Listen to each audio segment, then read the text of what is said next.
Saat kiamat, kitab suci mana yang tidak lenyap? Saya Pendeta Tan Hoinai dari Gereja Alkitab Allah Esa Firman Utama Gaifu. Ini mengedukasi ya dalam bingkai Indonesia Pancasila. Ya, saling menghargai, saling menghormati. Enggak cuman main klaim. Pertanyaan sederhana. Pada saat kiamat nanti, kitab suci mana yang tidak lenyap?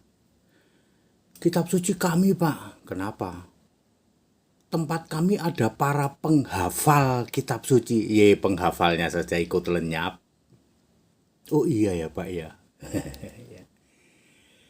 Ya, jadi pada saat kiamat, definisi kiamat itu apa? Wahyu 21 ayat 11, lenyapnya langit dan bumi. Ayat 21, pasal 21 ayat 1, dan tidak ditemukan lagi tempatnya. Artinya betul-betul lenyap. Apa? Bumi bulat, ada darat, ada laut, ada udara. Atau langit-langitnya 2 tingkat. Jadi yang akan lenyap nanti bumi dan langit 1 tingkat, 2 tingkat. Di situ ada matahari, bulan, bintang. Jadi ketika kiamat matahari ikut lenyap, bulan ikut lenyap, bintang-bintang ikut lenyap. Laut ikut lenyap, darat ikut lenyap.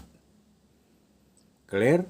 Itu disebut kiamat. Siapa yang menentukan kiamat? Yesus. Wahyu 20 ayat 11. Dari hadapan Yesus yang duduk di tahta putih, Yesus tinggal berkata, lenyap maka lenyap. Makanya lebih mudah melenyapkan langit dan bumi daripada membatalkan hukum Taurat. Ya, Matius 5 ayat 17-18.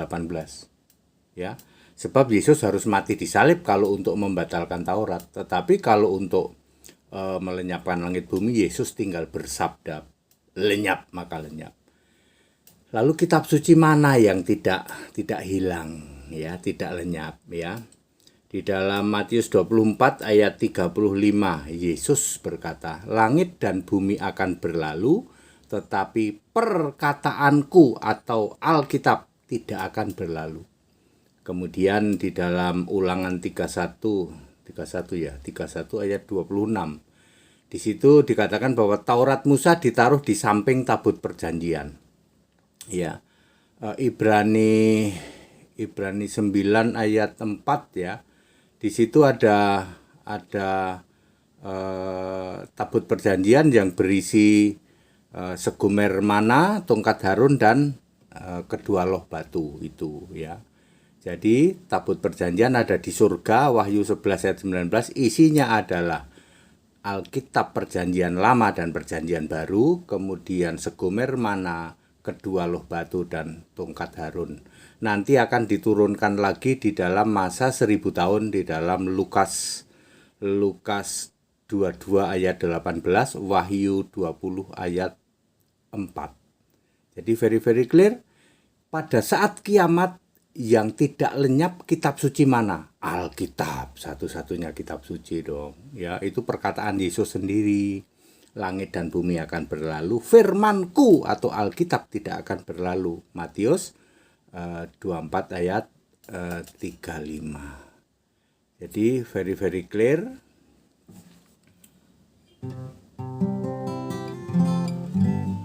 Jadi bukan sekedar klaim ya. Kitab suci kami nggak akan lenyap, soalnya ada yang penghafal kitab suci, Pak. Penghafalnya aja ikut mati lenyap kok. Ya, yang tidak lenyap adalah Alkitab, satu-satunya kitab suci karena disimpan di surga. Wahyu 11 ayat 19. Alkitab kitab suci, satu-satunya di bumi, diilhamkan dari Yesus, dilihat dikuasai Roh.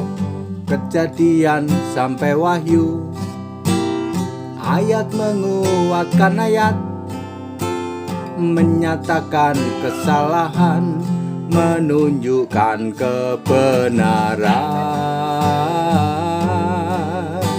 Suci, tidak ada yang tandingi, hikmatnya tak terselami, karena Yesus Allah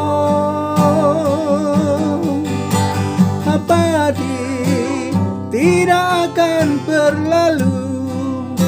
Meski langit akan lenyap, firman-Ku tinggal tetap abadi selamanya. Jadi terjawab sudah pada saat kiamat kelak. Kitab suci mana yang tidak musnah atau tidak hilang, tidak musnah? Adalah Alkitab, satu-satunya kitab suci Perjanjian Lama dan Perjanjian Baru yang terus akan dipakai sampai nanti di dunia yang baru, langit baru, bumi baru. Kita Indonesia, kita Pancasila, saya sudah menjawab dengan very clear. Alkitabiah tidak bisa dibantah. Segala hormat kemuliaan untuk Yesus Kristus. Haleluya, amin.